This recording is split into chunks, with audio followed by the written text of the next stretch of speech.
ന്യായാധിപൻ സ്വാധീനിക്കപ്പെട്ടോ എന്ന സംശയം ഇവിടെ ഉയരുകയാണ്. സത്യം അറിയില്ല, സാധ്യതയേറെയാണ്. ഒന്നാമതായി തന്നെ സെഷൻ കോർട്ട് ജഡ്ജിമാരെന്ന് പറയുന്നത് കേസില്ല വക്കീലന്മാരാ. കാരണം പേര് കേട്ട ഏതെങ്കിലും വക്കീല് ജഡ്ജിയാകാൻ പോവോ?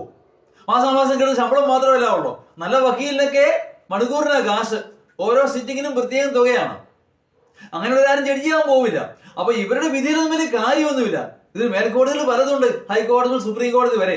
അവിടെ ഈ വിധി സ്ക്വാഷ് ചെയ്യപ്പെട്ടേക്കാം, അല്ലെങ്കിൽ ഇല്ലാതാക്കപ്പെട്ടേക്കാം. പക്ഷേ സെഷൻ കോർട്ടിലെ വിധി തീർച്ചയായും ഉന്നത കോടതിയെ സ്വാധീനിക്കും. എന്തുകൊണ്ട് അങ്ങനെ വിധി പ്രസ്താവം നടത്തി? വെറുതെ ആരും വിധി പറയാറില്ലല്ലോ. അല്ലെങ്കിൽ അയാൾക്ക് തെറ്റുപറ്റിയെന്ന് കൃത്യമായി തന്നെ ബോധ്യപ്പെടണം ഹൈക്കോടതി ജഡ്ജിക്ക് അല്ലെങ്കിൽ ജഡ്ജിമാർക്കോ ഒക്കെ. അത് വളരെ ബുദ്ധിമുട്ടാണ്. കീഴ്ക്കോടതിയിൽ പോലും കേസ് ജയിക്കാനാവാത്ത അതിജീവിതയ്ക്ക് എങ്ങനെ മേൽക്കോടതി ജയിക്കാനാവും എന്നുള്ളത് വലിയ ചോദ്യമാണ്.